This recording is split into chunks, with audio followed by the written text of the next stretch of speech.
Welcome back to Wow Biz Weekly. I'm Lynn Hinderrocker. I'm here at the Creighton School of Business. I'm at the Harper Center, an incredible facility here at the Hickson Lead Auditorium. It's a wonderful opportunity. And of course, Creighton University is behind the production and development of Wow Biz Weekly. It's our privilege to be associated with them today. It's also our privilege to welcome a new person to Wow Biz Weekly, a very interesting lady who has had quite a career. And she's recently moved into the Mastercraft building where WowBiz has its headquarters these days. It's my privilege to introduce you to her. She's a self-employed attorney. Her name is Cathy Saathof, everybody. Cathy Saathof, please. Hey. Hello, Cathy. How are you? How are you? Good. Hi. Now, how are we doing with the kids? Did we get them put where they need to be this morning? Yes, we have kids in daycare. We're good to go. All right, we're going to talk about the lifestyle of Yes. self-employment. That's going to be very interesting. It's nice.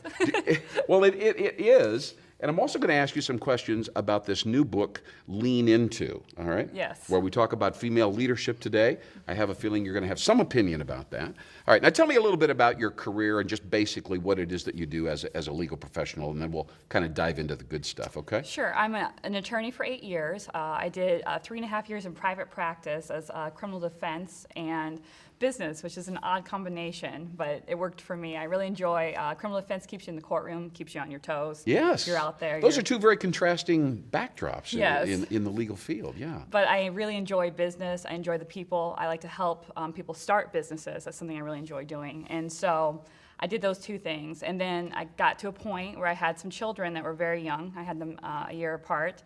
And the court schedule didn't necessarily work with small children. Sure, that makes sense. So I had an opportunity to move in-house, and so I was in-house corporate counsel for 3.5 years. Oh, see, that's a whole different deal. Yes, and so I got to broaden my experience in the business arena and that component in contract review.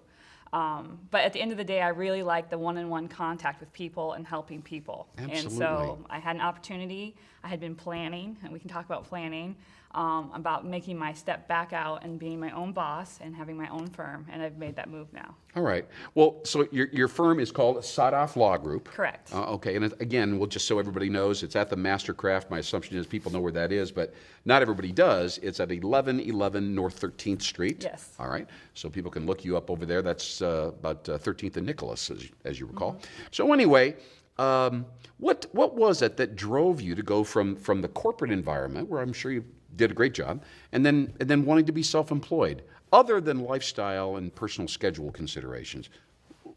Where was the urge coming from? What was that all about? Well, one urge is when you work for a large corporation, as I did, and the type of work that I didn't have the individual contact with people. Oh. And I went to law school to help people. And that's two components of criminal defense that do overlap. Criminal defense, you're helping an individual. Business, you're helping individuals. Sure. And it's great. You get great business experience in that large corporation. But the role that I had in that corporation, I was reviewing contracts. I wasn't helping people. I see, okay. And so the functional responsibility of your role there wasn't allowing you to satisfy your deepest personal fulfillment, which is helping people and Yes, working with them. exactly. Okay, I got that.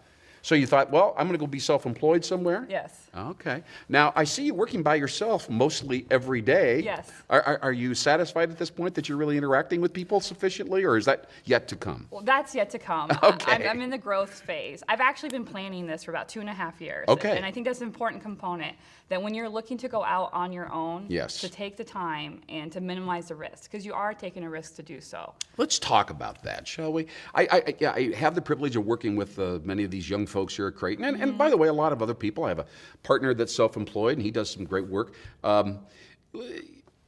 Do people understand risk? Is risk too much of a barrier to going out and being self-employed? Why don't people who have been employed their entire lives, why aren't they going out and being self-employed? What is the issue? Are we intimidated by risk, or are we ignorant of it, or do we have the appropriate perspective? I think that some people are overly intimidated by risk, and I don't think that they take the options and the time to consider how you can minimize that risk, to take away that intimidation or the barrier that's stopping you from going forward. I think the best investment you can do is into yourself, and that's an opportunity of small employment or being your own, entity. Yes. And so I think that you take the time and the steps, and you educate yourself on how you can minimize that risk that you need to take. Well, let's be specific. Like get a couple of great big credit cards. Well, I wouldn't do credit cards. Okay, but I mean, I give would me say, some examples. Like specifically, you should write a business plan. You should come up with a model for how you want to run your business specifically. Okay. And myself personally, part of that was to also start to save up, because I know when you initially start a law firm, you're not coming in with a client basis. Right. And so I came up with avenues and steps that I'm going to take to help build my client basis, but to also minimize that risk during that period of growth. Okay, I've yeah. saved money. Do people underestimate the amount of time that it takes to generate sufficient revenue? Do they underestimate the expenses and all the barriers, the hassles that get in the way of actualizing your self-employment dream, or not? I think initially, but I think if you go out to the correct avenues and talk to bankers, talk to attorneys, talk to Small Business Association. We went through an avenue and helped write our business plans. Okay. We could have a comparable amount of what our expenses would be in the overhead. Okay. But you take those steps prior to opening the doors and put yourself in a position to succeed. Now, what if you don't succeed? All right. What if things don't go well? Sure. All right. And by the way, I mean, I'm not trying to be negative at all. No, but that's But a about component. 75% of all small businesses struggle. As a matter of fact, I was listening to a very prominent, well-known Seth Godin. I don't know if you've ever heard of Seth Godin. Fascinating guy, succeeded, prolific writer and so on. And he admitted in an interview that he had a company himself a decade or so ago that struggled for 10 years, didn't make a profit for 10 years. Yeah, this is Seth Godin we're talking about, okay? So this is a very interesting thing.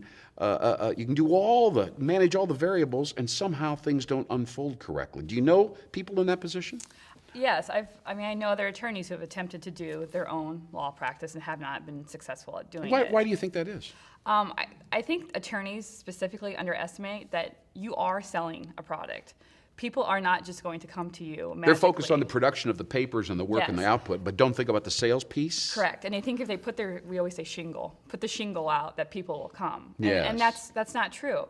You have to go out and make those relationships and network and meet people. And at this stage, the stage that I'm in my practice is Yes. I'm in a growth stage just for my client basis. Right, and right. so my goal is just to meet people, interact, have an opportunity for them to get to know me and Sure. know that I'm a trustworthy individual. And just, I think once you have an opportunity to meet a person, you're more likely to be able to do business with them. And I think a lot of people fail in doing that, especially as attorneys, to see that component to drive their business. I'm going to share a little thing with you recently. Most people, by the way, believe the same thing.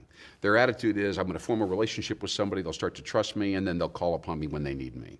I've learned something interesting, though. There's been some recent research done in this area. We're kind of going off a little bit, but so many entrepreneurs need the sales input.